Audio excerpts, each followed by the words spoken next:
हमारे देश को आज़ाद हुए 77 साल हो गए और अब की बार हमने 78वां स्वतंत्रता दिवस मनाया है। सबसे गंभीर बात, आज भी हम इस विकट स्थिति में खड़े हुए हैं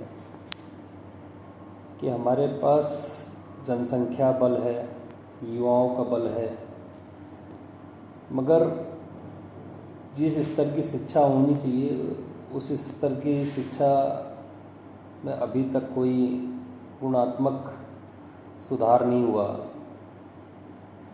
वही लॉर्ड मैकले वाला एजुकेशन सिस्टम आज भी चल रहा है। आज भी ग्रेजुएट पोस्ट ग्रेजुएट बच्चे हो गए हैं, मगर वो ईमेल नहीं लिख पाते और एजुकेशन सिस्टम में ना कोई स्किल डेवलप कर पाते हैं, जिसकी वजह से जो उद्योगों को, संस्थाओं को जिस स्तर के लोग चाहिए होते हैं उस स्तर के लोग मिल नहीं पा रहे, और स्किल के ना हो पाने की वजह से ना तो संस्थाएं बढ़ पा रही हैं, ना उद्योग बढ़ पा रहे हैं, और ना ही लोगों को उस स्तर का रोजगार मिल पा रहा है जिससे वो एक अपना गुणवत्तापूर्वक जीवन जी सकें। ये एक बहुत बड़ी समस्या है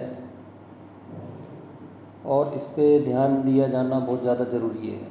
आप सरकारी स्कूलों का स्तर देख सकते हैं, उसमें टीचर ज़्यादातर ट्रेन टीचर हैं, पोस्ट ग्रेजुएट टीचर हैं, मगर शिक्षा का स्तर देख लीजिए,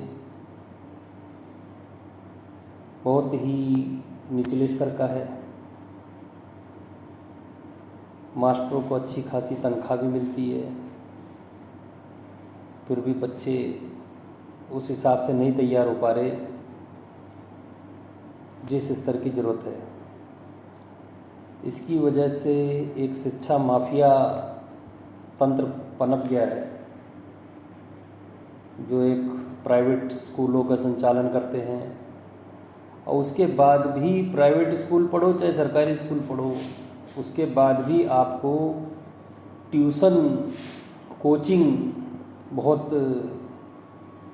लाजमी हो गई है, क्योंकि जो भी बड़े कंपटीशन के एग्ज़ाम हैं आप बिना कोचिंग के उसमें सक्सेस पा ही नहीं सकते। चाहे नीट का हो,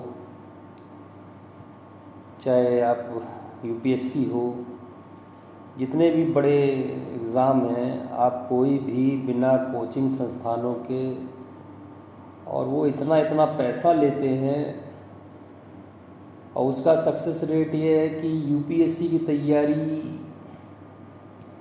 फार्म लोग डालते हैं 10 लाख, सीट केवल 1000 है।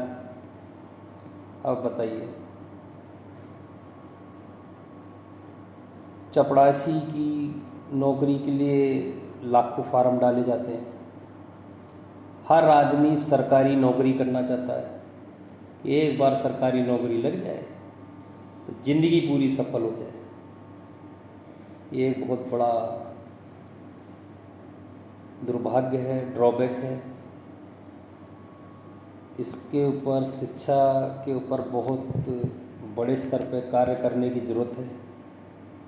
अगर गुणवत्तापूर्वक शिक्षा नहीं मिलेगी तो आप लेबर ही तैयार करेंगे, स्किल्ड वर्कर हमारे यहाँ नहीं मिल पाएगा, और हम अंतर्राष्ट्रीय स्तर पर जिस हिसाब की हमारी पहचान होनी चाहिए वो हम कहीं ना कहीं वहाँ पर पिछड़ते हुए नज़र आएंगे। तो इस पे गंभीरता से विचार किया जाए और सरकार एजुकेशन सिस्टम पर विशेष गौर करे, अन्यथा आने वाला समय जिस हिसाब से कंपटीशन और सारी दुनिया में तकनीक का ज्ञान बढ़ रहा है, और उसका जोर बढ़ रहा है, तो बेरोज़गारी और भी बड़े स्तर पे बढ़ेगी। तो इसके ऊपर ध्यान देना बहुत ज़रूरी है। इन सब बातों के साथ मैं अपना बातों को विराम देता हूँ और समस्त देशवासियों को 78वें स्वतंत्रता दिवस का शुभकामना देता हूँ। ये आज़ादी हमें करोड़ों लोगों की कुर्बानी से मिली है। इसको सहेज के रखना हर नागरिक का फ़र्ज़ है। आप सभी को बहुत बहुत धन्यवाद।